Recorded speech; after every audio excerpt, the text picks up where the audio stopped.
you have come a long way, pero first love ninyo ang radio. Especially kay DJ Jairo, ikaw yung nag-sign off noon ng MOR. Nung nag-shut down ng ABS-CBN, ano pakiramdam? Nagbabalik ang AM radio, ang programs ninyo, may teleradyo pa. Thank you for that question. Ako, unang totoo parang pag nababanggit lagi yung about sa pagsasara ko ng FM ng ABS-CBN, which is ang MOR, sobrang bumabalik yung kirot pa din, parang hindi siya ever nababago. Pero, syempre, kagaya nga nung pag nalulungkot tayo, hindi naman pwedeng magstay lang ako dun sa kalungkutan. Kailangan tuloy pa rin ang buhay at laban lang.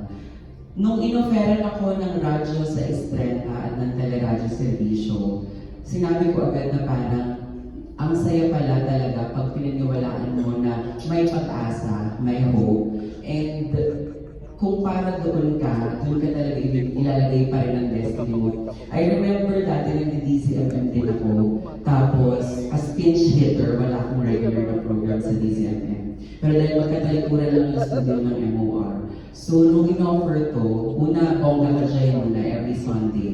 Tapos sumunod, parang ilang linggo lang, nag-offer sila ng showbiz sidelines.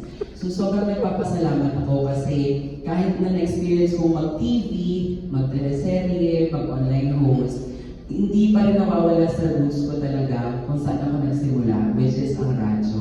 Pinagkaiba lang AM and FM. So feeling ko, dinadala ko yung FM na taste or feel sa mga AM listeners. So parang pang-balance gano'n yan. So masaya and very thankful. Ayan, thank you, DJ Jairo.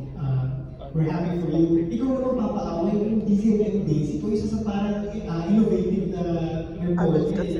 Diba, naglalang ka with your own phone, may parang headset and microphone ang sarili, and one cam backup ka. Ano pakiramdam nung nawala yung DCMM, pero alam ko nag-stay ka pa rin. Tapos ngayon bumalik na itong radyo sa Estrella, with teleradyo. Blessing talaga na maipagpatuloy natin yung platform, yung tinatawag natin power of the microphone, na makapagdating tayo hindi lamang ng balita, servisyo publiko, entertainment. Kakaibang platform ko kasi edukasyon na bibigay natin ng kasiyahan. Oo, kung babalikan ko ng Skype pa ang usulod at lagi akong nasa abroad dahil natin sa mga World Caravan, I reached the point na makapag-report pa noon sa umagang kaganda, sa diesel, use muna yung Skype na napakamahal. Hanggang sa ngayon, minawala yung diesel, hindi naman ako nawala ng pag-asa. Kasi during the pandemic, pinag-usapan ako ng management na sana kahit paano yung presence natin mag-feel pa rin. Kaya gumawa kami ng online platform na ayun din, kagaya nung una, sinubukan ako noon na nagre-report sa labas, nag-online din ako, virtual. Kaya in principle, hindi kami nawala. Pero hindi rin kami hinahanap masyado kung nasaan na kami. Kasi nasanay sila na sa radyo, sa Estrella, napapakinggan, napapanood sa teleradyo servisyo. Kailangan mag-effort nyo na, nasa online pa rin kami. Kaya eto na, nung nagkaroon na talaga ng malaking blessing na meron na po tayong radyo sa Estrella, tapos may teleradyo servisyo pa po. Tuloy po ang ating paghahatid ng informasyon at entertainment. At kami na nga po yung magandang puntahan ng bayan. Ayan. Okay, bago basahin yung phone-in questions at mag-entertain ng live questions, alam ko, ito kasi showbiz sidelines, ito yung tandem yung dalawa. Pero each of you, meron din kayong kanya-kanyang programs sa DWPM. So, pwede explain yung each program? Sa akin, yung unang programa ko sa DWPM or sa Radyo sa Estrella sa Teleradyo Servisyo, yung Bongga Kajay. Every Sunday, 12:15 noon to 1:30 p.m. Kumbaga, ang nilalaman nun ng Bongga Kajay, parang lahat ng mga celebrity interviews, may mga veterans, meron din yung mga dating artista na nawala na, mga sumisikat na social media influencers. So, talagang spontaneous yung kwentuhan doon. Tapos, di ko lang masabing no holds bar, pero mas direct to the point yung mga tanungan doon sa Bongga Kajay. So, that's every Sunday. Tapos, itong showbiz highlights, Monday to Friday naman, 9 p.m. to 10 p.m. Medyo magkasunod lang kami halos ni Papa A pag Sunday. Yung sa akin naman po, every Sunday din, Travel ni Awel, 3:30 to 5:30 p.m. It's a 2-hour travel show bago mag-TV Patrol weekend. Ito kasi magpapatuloy lang dito yung mga nagawa na po namin bago po sara at magkaroon ng pandemic, for more than 10 years, ako po yung proponent ng World Caravan. Yes. Umiikot po kami sa iba't ibang bansa, dala natin ang mahalagang balita at impormasyon, tapos nag-reach out tayo sa mga kapamilya natin noon, sa iba't ibang bansa, ganyan. Hanggang sa sabi ng management, Papa Awel, gusto ka namin bigyan ng isang weekend show. Pwede ka bang mag-conceptualize? Pagkasabi pa lang ganun po, half a second hinga lang, naisagot ko agad, Travel ni Awel, ganun. Tapos, uy, nag-arrive, sabi, sige, okay yun. So ito naman pong show na to, pin-feature natin yung mga destinations, lalo na yung mga hindi pa na na-discover sa Pilipinas. So, ini-involve natin dito ang mga content creators, vloggers, kasi sila nakakapunta doon first-hand experience. Bukod dun sa mga experiences ko sa mga travels abroad, na may mga kaservisyo at kapamilya po natin. Yun po. Wala naman, okay naman. Sa akin naman. Diyan. Alright, sige, magbasa na ako ng phone questions. Guys, kung may question kayo, may maliya tayo lang to. Yeah, please raise your hands. Tama. Gaynel. May tanong daw po si Gaynel. From TV Patrol. Nagpapatrol. Gaynel Krishnan. Ganda mo. Bigyan niyo po siya ng take-out. Anyway, so of course I want to ask you this question. Kasi you guys have been doing radio ever since. Gaano ba kaiba itong Showbiz Silence compared to the other radio programs na talks about showbiz too? Bakit kayo yung kailangan panoorin ng mga tao? Or bakit kayo yung okay tama na? Unang-una, maraming salamat, King. Unang-una, siguro tama ka, napakaraming showbiz-oriented show sa TV, sa online, and even sa ibang radio stations din. Pero dito kasi sa programa namin, first, maraming factor. First, kasi hindi lang siya 100% talks about showbiz, like sa entertainment. The reason why the title is Showbiz Sidelines is because may showbiz na meron pang sidelines. Meaning, sa oras na 9 to 10 p.m., gusto namin na yung listeners namin, after listening sa buong araw ng mga matitinding balita, lahat ng pinaka-pinag-uusapan sa West Philippine Sea, sa Senado, sa Congress, pag sa oras namin, ngiti, good vibes, and inspiration. Sa sidelines, sa side hustles, pwede ng mga artista guest namin, na kung hindi sila artista, ano yung possible na ginagawa nila, or pwede rin na habang artista sila, ano yung mga naging investment nila. Kung hindi sa artista, we also have guests na mga random people, mga CEO, entrepreneurs, mga small business owners, even doctors, iba't iba nakakasama namin sa program. Hindi lang siya yung celebrity na artista na kung may promo na show, hindi lang yun yung pinupunta sa amin. Lahat pupunta sa amin na minsan nag-ikwento sila na ganito lang yung start nila, 4,000, ngayon billionaire na sila. Second, yung tandem namin ni Papa Awel kasi is, kita naman natin, di sa Papa Awel, diba? Magkaibang generation kami. Yes. Oo, okay. Magkaibang generation kami ni Papa Awel. So, kumbaga, meron akong something na nai-offer na kung ano yung kakayahan ko sa ginagawa kong trabaho. Parehas kasi kami nag-showbiz report before pa. At ganoon din si Papa Awel. So, marami siyang contacts connection na just parang click sa cellphone, nakukuha namin kagad yung mga answers nila.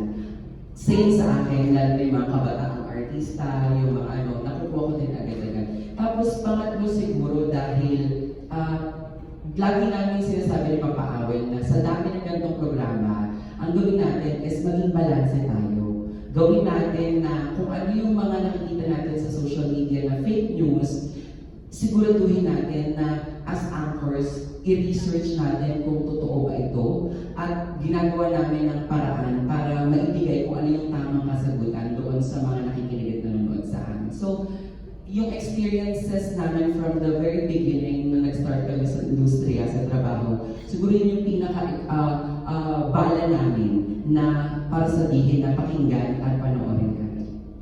Bilang karagdagan, from the title of the program itself, Showbiz Sidelines, we have two major segments. Yung showbiz, so pwede po doon yung mga personalities at kung ano yung mga issues, tsaka yung mga pasabog na exclusive. Tapos meron din po siyang sidelines. Pwede siyang maging sidelines ng mga artista. Parang interesting to know na ang artista pala hindi lang nasa television or camera, meron din silang ibang ginagawa. And parang nagulat tayo sa interest from our viewers na, oo nga, ganun pala yun. Tapos hindi lang siya merely showbiz program, binibigyan din namin siya ng pagkakataon yung mga up-and-coming artists, tsaka yung mga celebrities and stars in their own right. Kasi di ba marami na yung mga content creators na ang sikat-sikat ng mga platforms nila, tapos mas na-highlight yung mga bankable artists natin. So binibigyan din ng oportunidad itong platform namin na makilala yung ibang mga personalities at celebrities, lalo na yung mga online creators. Tsaka, dito na-highlight din na baka magkaroon naman ng idea yung mga tao na nag-iisip ng mga negosyo, baka masyado tayo nag-iisip ng mga napakalaking investment. Maliit na investment lang pala, or given na kung anong meron sila, pwede na siyang maging negosyo. Bakit showbiz silence na 9 to 10? Yun na, bukod sa deserve natin na matulog na nakangiti naman yung labig natin at hindi tayo problema sa problema ng bansa, naging viewing habit na po kasi, listening habit, base sa experience namin sa radyo at sa teleradyo, na matutulog sila, uy, light naman news ang napakinggan nila. Saka, alam naman natin, may market po talaga ang mga nagmamarikesa na mas gusto nila na, uy, sana may showcase. Ang follow-up question now.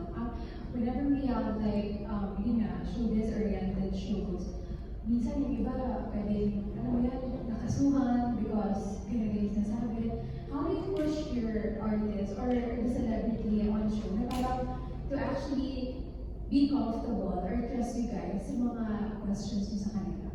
Ako feeling ko, Gabriel, kasi di ba, naging kaibigan ko din naman sila at mga nakatrabaho ko sila. As far as I can remember, lagi kong pinangahawakan na hindi ko kailangan na mauna na magpaputok ng balita. Though yun naman dapat, di ba, para kapag ikaw yung nauna, siya yung pinaka-exclusive. Pero I always make it a point na alamin at tanungin sa kanya, sa management niya, sa taong mga involved doon, kung ito ba ay pwede ng pag-usapan, ikaw ba ay ready maglabas ng statement.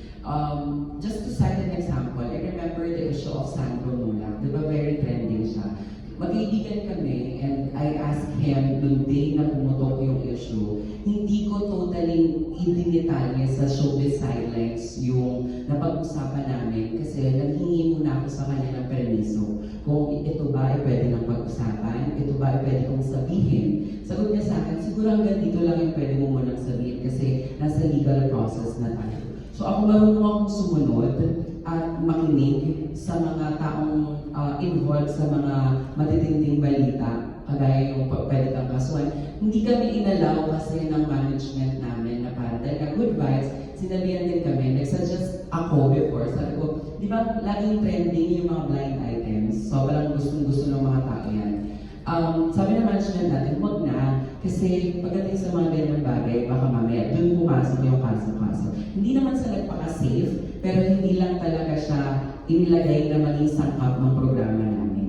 Kumbaga, dahil nga siguro nakita nila na ginagawa ko na yun sa ibang programa, sabi nila dito, iba naman yung pasabugin mong mga information. Iba naman mga balita. So, laging nagre-research, laging nagtatanong, at hindi rin naman kami ang totally last say. Kahit kami nakakuha ng balita, meron kaming executive producer to check kung, wag to, masyadong sensitive to, pwedeng tanongin din natin yung kabilang side para hindi yung side lang ng isa. Kaya nga na-mention ko, gusto namin sa programa, balancing kami. Magbibigay kami ng opinion namin or facts na meron kaming baon.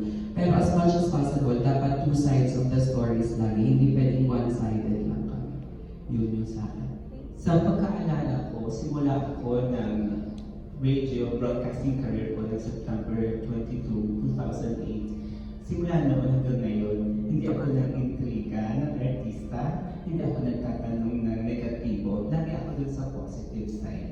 Kasi lagi kong naiisip na ayaw ko din namang gawin sa akin yun. Tsaka ayaw ko pagpiestahan ng mga tao, ang chismis lang. So lagi ako doon sa totoong, yung factual na balita. And I would rather help the artist boost yung kanyang feelings at moral kung pinagdadaanan na ayaw ko nagdagdagan pa yun.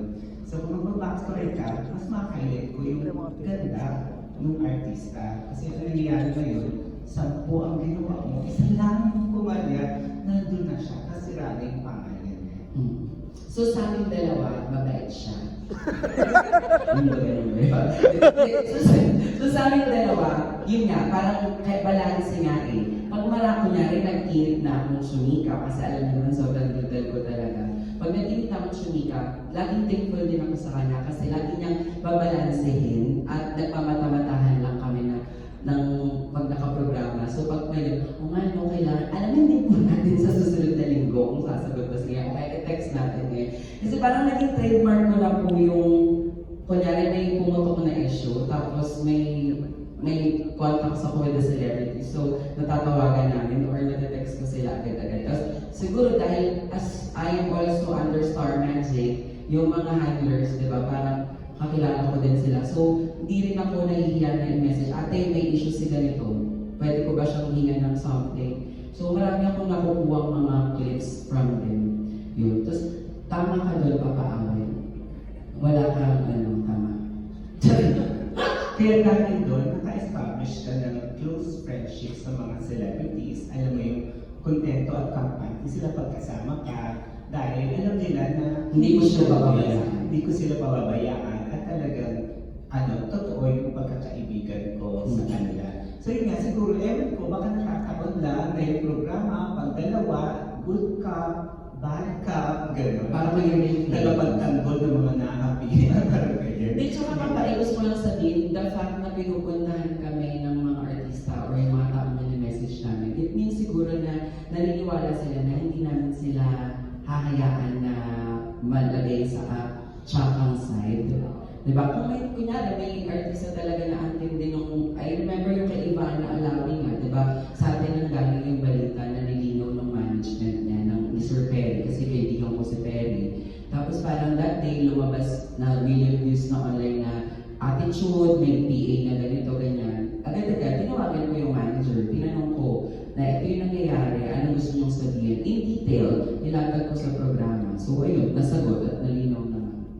Tsaka sa mundo ng entertainment, maliit lang yung mundo natin. Tayo pag nagbibigay ng kasiyahan sa mga tao. Yung isang artista na pinagpupunan ng kasiyahan ng mga momshies, popshies, hanggang gensies ngayon, kung masisira pa ang pangalan at mawawala pa yun, lalo pang liliit yung mundo natin. Tayo lang din nakikita. Let's make this world a better place. So,